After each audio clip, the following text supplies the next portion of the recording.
Novel ਜਿਨ ਸਿਰ ਸੋਹਣ ਪੱਟੀਆਂ 6ਵਾਂ ਕਾਂਡ।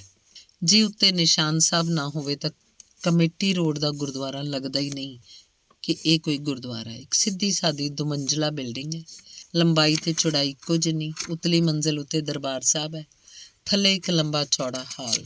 ਇੱਕ ਪਾਸੇ ਲੰਗਰ ਤੇ ਪੰਗਤਾਂ 'ਚ ਬੈਠ ਕੇ ਪ੍ਰਸ਼ਾਦਾ ਛਕਣ ਦਾ ਪ੍ਰਬੰਧ। ਹਾਲ 'ਚ ਦੀਵਾਨ ਸਜਦਾ ਹੈ, ਵਿਖਿਆਨ ਹੁੰਦੇ ਹੈ। ਕਦੇ ਕਦੇ ਇੱਥੇ ਕਵੀ ਦਰਬਾਰ ਵੀ ਕੀਤਾ ਜਾਂਦਾ ਹੈ। ਕਾਮਟੀ ਰੋਡ ਦਾ ਗੁਰਦੁਆਰਾ ਸਭ ਤੋਂ ਪੁਰਾਣਾ ਗੁਰਦੁਆਰਾ ਹੈ। ਉਸ ਦਿਨ ਐਤਵਾਰ ਨੂੰ ਆਸਾ ਦੀ ਵਾਰ ਦਾ ਭੋਗ ਪਿਆ ਨਹੀਂ ਸੀ ਅਜੇ ਕਿ ਨੀਰੂ ਉੱਥੇ ਇਕੱਲੀ ਪਹੁੰਚ ਗਈ। ਆਪਣੀਆਂ ਚੱਪਲਾਂ ਫੜਾਉਣ ਵੇਲੇ ਉਹਨੇ ਅਵਤਾਰ ਸਿੰਘ ਨੂੰ ਸਤਿ ਸ਼੍ਰੀ ਅਕਾਲ ਆਖੀ। ਉਹਦਾ ਸਤਿ ਸ਼੍ਰੀ ਅਕਾਲ ਕਹਿਣ ਦਾ ਵੱਖਰਾ ਹੀ ਢੰਗ ਸੀ। 3 ਸ਼ਬਦਾਂ ਦਾ ਵੱਖ-ਵੱਖ ਉਚਾਰਨ ਕੀਤਾ ਸੀ ਉਹਨੇ, ਮਲਵਈਆਂ ਵਾਂਗ। ਸਤਿ ਸ਼੍ਰੀ ਅਕਾਲ ਨਹੀਂ। ਅਵਤਾਰ ਸਿੰਘ ਗਦਗਦ ਹੋ ਗਿਆ। ਉਹ ਇਸ ਕਰਕੇ ਵੀ ਪ੍ਰਸੰਨ ਸੀ ਕਿ ਇੱਕ ਮਰਾਠੀ ਔਰਤ ਨੂੰ ਗੁਰੂ ਘਰ ਨਾਲ ਕਿੰਨਾ ਪਿਆਰ ਹੈ। ਉਹਨੂੰ ਇਹ ਪਤਾ ਬਿਲਕੁਲ ਨਹੀਂ ਸੀ ਕਿ ਉਹ ਵਿਆਹੀ ਹੋਈ ਕੋਈ ਔਰਤ ਹੈ ਜਾਂ ਕੁਆਰੀ ਲੜਕੀ। ਉਹਦੇ ਸਰੀਰ ਤੋਂ ਕੀ ਅੰਦਾਜ਼ਾ ਲਾ ਸਕਦਾ ਸੀ? ਉਹ ਕਿਹੜਾ ਪੰਜਾਬ ਸੀ? ਪੰਜਾਬ ਵਿੱਚ ਤਾਂ ਵਿਆਹੁਤਾ ਲੜਕੀਆਂ ਦੇ ਗਦਰਾਏ ਸਰੀਰ ਹੁੰਦੇ ਹੈ। ਪੰਜਾਬ 'ਚ ਤਾਂ ਅਣਵਿਆਹੀਆਂ ਕੁੜੀਆਂ ਵੀ ਗਦਰਾ ਉੱਠਦੀਆਂ। ਇਹ ਮਹਾਰਾਸ਼ਟਰ ਸੀ। ਬੱਸ ਵਿੱਚ ਬੈਠਾ ਜਦੋਂ ਕਾਮਟੀ ਤੋਂ ਨਾਗਪੁਰ ਆਉਂਦਾ ਜਾਂ ਨਾਗਪੁਰ ਤੋਂ ਕਾਮਟੀ ਜਾਂਦਾ ਤਾਂ ਰਾਹ 'ਚ ਖੱਬੇ ਸੱਜੇ ਉਹਦੀ ਨਿਗਾਹ ਦੂਰ ਤੱਕ ਖੇਤਾਂ 'ਚ ਘੁੰਮਦੀ। ਉਹਨੂੰ ਨਾ ਤਾਂ ਕੋਈ ਚੱਜ ਦੀ ਫਸਲ ਖੜੀ ਦਿਸਦੀ, ਨਾ ਕਿਸੇ ਕਿਸਾਨ ਆਦਮੀ ਦਾ ਸਾਬਤਾ ਕਾਰ ਲੱਗਦਾ।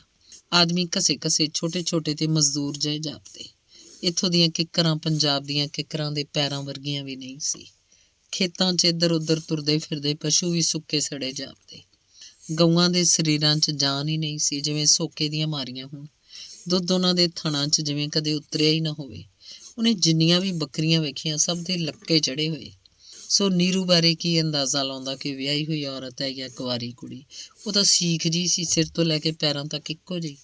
ਨਾ ਚੌੜੇ ਚੱਕਲੇ ਮੋਢੇ, ਨਾ ਉਭਰਵੀਆਂ ਛਾਤੀਆਂ, ਨਾ ਤੁਰਨ ਵੇਲੇ ਪੈਰਾਂ ਦੀ ਧਮਕ। ਪੰਜਾਬੀ ਕੁੜੀ ਤੁਰੀ ਜਾਂਦੀ ਹੋਵੇ ਧਰਤੀ ਕੰਬਦੀ ਹੈ। ਅੰਗਾਂ ਦੀਆਂ ਗੋਲਾਈਆਂ ਨੀਵੀਂ ਪੁਆ ਦਿੰਦੀਆਂ। ਅਵਤਾਰ ਸਿੰਘ ਨੂੰ ਨੀਰੂ ਇਸ ਕਰਕੇ ਚੰਗੀ ਲੱਗੀ ਕਿ ਉਹ ਮਰਾਠੀ ਹੋ ਕੇ ਗੁਰਦੁਆਰੇ ਆਉਂਦੀ ਹੈ। ਨੀਰੂ ਨੂੰ ਅਵਤਾਰ ਸਿੰਘ ਇਸ ਕਰਕੇ ਖਿੱਚ ਪਾਉਂਦਾ ਸੀ ਕਿਉਂਕਿ ਉਹ ਹਸਮੁਖ, ਨਿੱਘਾ ਤੇ ਉਹਨੂੰ ਪਿਆਰਾ ਜਿਹਾ ਇਨਸਾਨ ਲੱਗਦਾ। ਅਜਿਹੇ ਮਨੁੱਖ ਨੂੰ ਮਿਲ ਕੇ ਹਰ ਕਿਸੇ ਦਾ ਮਨ ਖਿੜ ਉੱਠਦਾ ਹੈ। ਉਹਦਾ ਜੀਓ ਜੀਓ ਕਰਨਾ, ਗੁਰਬਾਣੀ ਦੀ ਕਿਸੇ ਤੁਕ ਨੂੰ ਗੁਣਗੁਣਾਉਂਦੇ ਰਹਿਣਾ, ਫਿਰ ਤੁਕਾਂ ਦੇ ਅਰਥ ਇਸ ਤਰ੍ਹਾਂ ਸਮਝਾਉਣਾ ਜਿਵੇਂ ਕੋਈ ਸ਼ਬਦਕੋਸ਼ ਬੋਲਦਾ ਹੋਵੇ। ਸਾਦੇ ਸਾਦੇ ਕੱਪੜੇ, ਪੈਂਟ ਬੁਸ਼ਰਟ ਹਲਕੇ ਰੰਗ ਦੇ, 7 ਮੀਟਰੀ ਪੱਗ ਬਹੁਤ ਪ੍ਰੀਤ ਲਾ ਕੇ ਬੰਨੀ ਹੋਈ, ਪਿੱਠੇ ਰੰਗੀ। ਟੋਕਨ ਲੈ ਕੇ ਜਦੋਂ ਆਇਆ ਤਾਂ ਮੁਸਕਰਾਹਟਾਂ ਬਖੇਰਦਾ ਆਪਣੇ ਮਖਸੂਸ ਅੰਦਾਜ਼ 'ਚ ਬੋਲਿਆ, ਜੀਓ। ਨੀਰੂ ਦਾ ਮਨ ਖਿੜਿਆ ਆਇਆ ਸੀ। ਕਹਿੰਦੀ, ਤੁਮ ਵੀ ਜੀਓ। क्या 1000 वर्ष? नहीं, 1 लाख वर्ष। क्या करेंगे मैडम इतने वर्ष जीकर? मुझे तो बस 20 वर्ष काफ़ी हैं। बाकी तुम अपने पास रखो और किसी के काम आएंगे। नीरू हंसने लगी। फिर पूछे, आपका नाम क्या है? पक्षियों के नाम नहीं होते। क्या मतलब? क्या करोगी जानकर? 15 दिन और बस उड़ जाएंगे। फिर कहाँ उड़ जाओगी? अपने देश पंजाब। पंजाब में कहाँ रहते हो? लुधियाना। तुम लुधियाना को कैसे जानती हो? लुधियाना में तुम्हारा कोई रहता है क्या? नहीं, मेरा तो कोई नहीं रहता। पिछले रविवार गुरु नानकपुरा के गुरुद्वारा में मेरे साथ वे जो लड़की थी ना, उसके ससुराल है वहाँ पर। वह यहाँ की है? हो, उसके मायके यहीं पर है। अच्छा, मैं संगरूर का हूँ, लुधियाना के पास ही पड़ता है। वहाँ पर क्या काम है तुम्हारा? मैं कॉलेज में लेक्चरर हूँ। अच्छा जी, आप पढ़ाते हैं? बताया तो था उस दिन। कामटी में 1 महीने के रिफ्रेशर कोर्स पर हूँ। 2 एतवार और फिर चला जाऊँगा। बस इतना कम? अच्छा, तो क्या अगले रविवार फिर आओगे नागपुर? क्यों नहीं, मैं तो हर रविवार आता हूँ। कई वर्ष पहले जब मैं कामटी में ट्रेनिंग पर आया था तब भी मेरा यही रूटीन था। तो क्या अगले रविवार जगत में मिल सकोगे? जगत नाम का यहाँ एक, भाई मैं जानता हूँ जगत रेस्टोरेंट को, कौन नहीं जानता? सीता बर्डी में झांसी के पुतले के पास ही तो है ये जगत। मैं तो यहाँ पर 3 महीने रह चुका हूँ। नागपुर मेरे लिए नया नहीं। शाम 4 बजे अगले रविवार, याद रहेगा ना? शाम 4 नहीं, सवेर के 10 बजे अगले रविवार मैं रामदास पेट के गुरुद्वारा में हूँगा। वहाँ से 10 बजे जगत आ जाऊँगा। तुम भी क्यों नहीं आ जाती रामदास पेट? इकट्ठे ही वहाँ से चलेंगे जगत के लिए। चलो ठीक है, मैं रामदास पेट आ जाऊँगी। ओके। नीरू ने बाबे सामने जाके गोलक 'ਚ 2 रुपए ਦਾ ਨੋਟ ਪਾਇਆ, ਮੱਥਾ ਟੇਕ ਕੇ ਬੁੜੀਆਂ ਕੁੜੀਆਂ 'ਚ ਜਾ ਬੈਠੀ। ਨਾਮ ਦੀ ਬਾਰਿਸ਼ ਹੋ ਰਹੀ ਸੀ। ਨੀਰੂ ਦੇ ਮਨ 'ਚ ਆਨੰਦ ਦੀ ਸਥਾਪਨਾ ਹੋਣ ਲੱਗੀ। ਉਹ ਅੱਖਾਂ ਮੀਟੀ ਬੈਠੀ ਸੀ। ਭੋਗ ਤੋਂ ਬਾਅਦ ਦੇਗ ਲੈ ਕੇ ਉਹ ਜੋੜਿਆਂ ਵਾਲੇ ਕਮਰੇ ਸਾਹਮਣੇ ਆਈ। ਟੋਕਨ ਦਿੱਤਾ ਤੇ ਖੜੀ ਰਹੀ। ਜੇਬ ਦੇ ਰੁਮਾਲ ਨਾਲ ਉਹਦੀਆਂ ਚੱਪਲਾਂ ਝਾੜਦਾ ਪੂੰਝਦਾ ਉਹ ਹੌਲੀ-ਹੌਲੀ ਉਹਦੇ ਵੱਲ ਆ ਰਿਹਾ ਸੀ। ਚੱਪਲਾਂ ਪੈਰਾਂ 'ਚ ਪਾ ਕੇ ਨੀਰੂ ਨੇ ਆਪਣੇ ਆਪ ਨੂੰ ਸੰਭਾਲਿਆ ਤੇ ਚੁੰਨੀ ਦੀ ਬੁੱਕਲ ਮਾਰ ਕੇ ਤੁਰਨ ਲੱਗੀ। ਫਿਰ ਪੁੱਛਿਆ, ਆਪਣਾ ਨਾਮ तो बता देते। अवतार सिंह।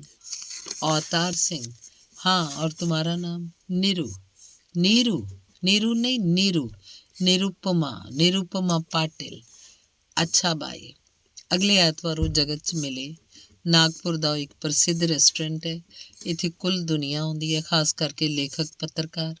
ਨੀਰੂ ਉਹਨੂੰ ਪਰਿਵਾਰਕ ਕਕਸ਼ ਵੱਲ ਲੈ ਗਈ। ਕਾਊਂਟਰ ਕੋਲ ਦੀਵਾਰ ਤੇ ਮੋਟੇ ਅੱਖਰਾਂ 'ਚ ਲਿਖਿਆ ਸੀ, ਸਾਥ ਮੇਂ ਮਹਿਲਾएं ਹੋਣਾ आवश्यक ਹੈ। ਅਵਤਾਰ ਸਿੰਘ ਦੇ ਮਨ 'ਚ ਇੱਕ ਅਜੀਬ ਅਹਿਸਾਸ ਬੈਠ ਗਿਆ ਕਿ ਉਹ ਦੋਵੇਂ ਪਰਿਵਾਰ ਕਿਵੇਂ ਹਨ। ਖੈਰ, ਨੀਰੂ ਨੇ ਬੈਰੋ ਨੂੰ ਬੁਲਾਇਆ, 2 ਪਲੇਟਾਂ ਕੋਈ ਮਿੱਠੀ ਚੀਜ਼ ਲਿਆਉਣ ਲਈ ਕਿਹਾ, ਨਾਲ ਕੌਫੀ ਦੇ 2 ਕੱਪ। ਅਵਤਾਰ ਸਿੰਘ ਇੱਧਰ ਉੱਧਰ ਝਾਕਣ ਲੱਗਿਆ।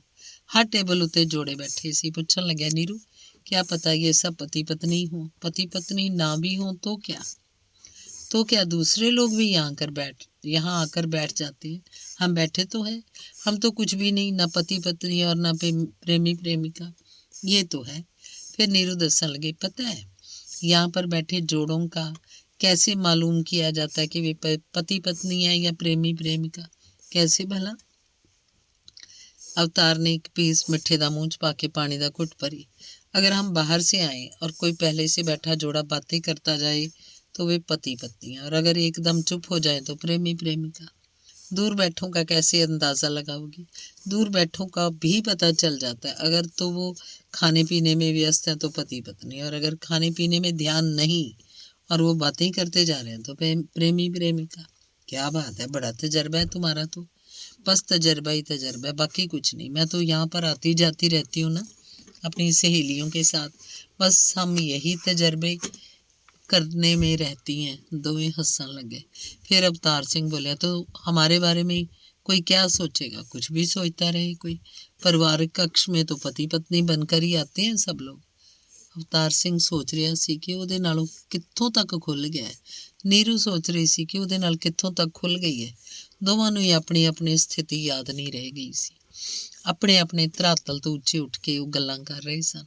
ਸ਼ਾਇਦ ਦੋਵਾਂ ਦਾ ਹੀ ਮਤਲਬ ਸੀ ਕਿ ਸਮਾਂ ਬਤਾਇਆ ਜਾਏ, बस और कुछ नहीं। चुप बैठे बैठे फिर नीरू एकदम चहक पई। मैं बताऊं हमारा क्या रिश्ता है? हम एक दूसरे के साथ कोई बेनाम या कागजी रिश्ता भोग रहे हैं। जैसे कागज के फूल होते हैं ना, ऐसे ही कागजी रिश्ता होता है। मतलब कि वे नाम का कोई रिश्ता नहीं होता। तुमने अपने रिश्ते को जो कागजों का ओढ़न पहना रखा है उसे हटा दो नीरू, तो क्या रिश्ता नंगा नहीं हो जाएगा? फिर होने दो, सोच लो। अच्छा, सबसे बढ़िया रिश्ता कौन सा होता है भला? हम वही रिश्ता बनाएंगे। सबसे बढ़िया रिश्ता तो पहचान का रिश्ता। निभा सकोगे क्या? कोशिश कर लूँगा। वो खाना पीना खत्म कर चुके सी। बैरा बिल लैके आए। अवतार सिंह अपनी हिप पॉकेट चों बटूआ कढ़न लगा। नीरू दा पर्स नीरू दे हाथ च सी। जिप खिंची खुल गया। उन्हें झट ही बिल दी अदायगी करती, टिप भी दे दिता। जगत च उठ के बाहर आए। नीरू ने 2 सादे पान लाने ਲਈ किया। अवतार सिंह ने झट रोकता। मुझे पान की आदत नहीं, तुम ले लो, मैं बस 2 इलायचियाँ ले लूँगा। सामने ही लोकल बस स्टैंड ਸੀ, ਉੱਥੋਂ ਕਾਮਟੀ ਨੂੰ ਬੱਸ ਮਿਲ ਸਕਦੀ ਸੀ। ਉਹ ਅੰਦਰ ਆ ਗਏ। ਬੱਸ ਲੱਗਣ 'ਚ ਕੁਝ ਦੇਰ ਸੀ। ਉसी मिनट ਦੇ बेंच ਤੇ बैठ गए। नीरू कहती, आपको बस चढ़ा कर ही घर जाऊँगी, तब तक और बैठ लेती हूँ आपके पास। तो फिर गल्लां चों ने अवतार सिंह तो पूछ लिया, घर में और कौन कौन है? मेरी माँ है, मेरे 2 बच्चे हैं, एक लड़का और एक लड़की। कौन कौन सी क्लास में पढ़ते हैं बेटा बेटी? लड़का 9वीं में और लड़की 7वीं में। उनकी मदर? वे नहीं है। क्या कहा? वे अब नहीं रही। क्या मतलब? आपने छोड़ दिया उसे क्या? नहीं, उसकी मौत हो चुकी है। 9-10 महीनों की बात है। सॉरी, मैंने आपका दिल दुखाया। ਫਿਰ ਚੁੱਪ ਬੈਠੇ ਰਹੇ, ਜਿਵੇਂ ਦੋਵਾਂ ਨੂੰ ਅੱਗੇ ਕੋਈ ਗੱਲ ਸੁੱਝ ਨਾ ਰਹੀ ਹੋਵੇ। ਬੱਸ ਆਪਣੇ ਅੱਡੇ ਤੇ ਆ ਖੜੀ ਸੀ। ਕੰਡਕਟਰ ਥੱਲੇ ਉਤਰ ਕੇ ਟਿਕਟਾਂ ਕੱਟਣ ਲੱਗਿਆ। तो चलूं फिर? अवतार सिंह ने अपना फटिया फटिया बोल कढ़िया। अगले रविवार नागपुर आओगे क्या? कहाँ मिलोगे? फिर तो आप चले ही जाएंगे। अगले एतवार? अवतार सिंह ने अजे फैसला नहीं किया सी। फिर कहा, तुम कहोगी जहाँ वहीं आ जाऊँगा। ऐसा करते हैं, अगले रविवार रामटेक चलेंगे, कुछ घूम फिर भी लो।